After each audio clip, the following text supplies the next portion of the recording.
안녕하세요. 김선배입니다.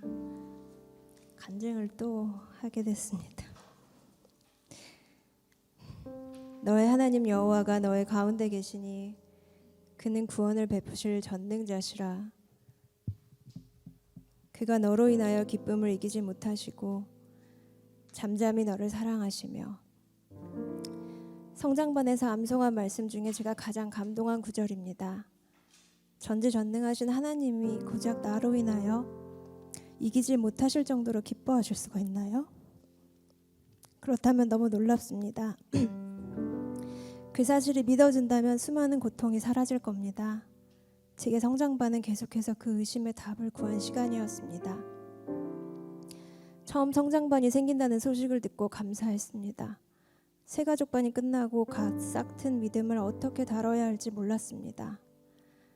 성경을 읽다 보면 이게 말이 되나? 다시 의심이 들었습니다. 더 배우고 싶었습니다. 주님은 제 첫 간증이었던 하나님을 알고 싶어요, 가르쳐 주세요의 답을 성장반을 통해 주셨습니다. 그렇게 들뜬 마음으로 시작한 수업은 생각과 달리 매우 어려웠습니다. 성경을 통독해보지 않은 상태에서 듣기에는 수준이 너무 높았습니다. 산상수훈이 뭔지도 몰랐기 때문에 초반에는 외국어 수업처럼 느껴지기도 했습니다. 그래서 집에서 혼자 예습과 복습을 했습니다. 저는 이 변화가 놀랍습니다. 왜냐하면 인생 처음으로 삶의 우선순위가 바뀐 겁니다.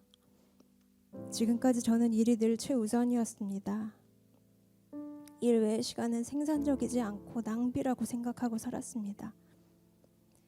그런데 하나님께 제 시간을 드리는 일, 하나님을 알아가고 하나님을 생각하며 함께하는 일이 저에게는 훨씬 시급하고 중요한 일이 됐습니다. 놀라운 은혜입니다. 이런 생각도 들었습니다. 난 이렇게 제대로 아는 게 하나도 없는데 어떻게 믿어졌지? 하나님이 무슨 말씀을 하셨고 어떤 가르침을 주셨고 또 어떤 과정을 통해 우리에게 임하시는지 몰랐는데 어떻게 그 사랑을 온몸으로 느꼈지? 성장반에서 답을 찾았습니다. 성령님을 알게 됐습니다.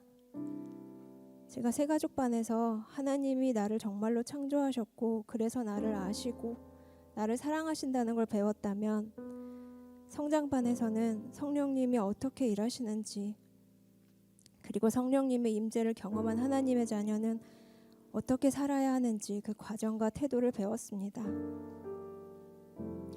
수업의 양이 방대했기 때문에 저는 본격적으로 성장할 준비를 한 것 같습니다. 목사님이 여전히 당신은 사랑받기 위해 태어난 사람이라고 듣기 편한 이야기만 해주셨다면 제 편의대로만 하나님을 지어갔을지도 모릅니다. 별로 달라진 것 없이 살면서 마음 좋은 하나님은 나를 다 용서하실 거라고 게으른 신앙을 가졌을지도 모르겠습니다. 그러나 배워갈수록 우리는 제자가 되고 군사가 되어야 함을 알았습니다. 그렇지 않으면 죄인의 모습으로 돌아가려고 스스로 끝없이 발버둥 치며 사니까요. 목사님은 언제나 1차원적인 해석을 경계하게 하셨고 복음은 기쁘고 좋은 것이라고 알려주셨습니다. 배우면서 가장 제 가슴을 친 말씀은 기다림도 실력이라는 것입니다. 하나님은 시간을 통해 역사하신다고요. 지금 이 시간에도 역사하심을 믿습니다. 마지막 수업은 영적 전쟁이었습니다. 목사님은 상처받은 것을 붙들지 말고 하나님이 보호하심을 믿고 말로 선포하는 법을 알려주셨습니다.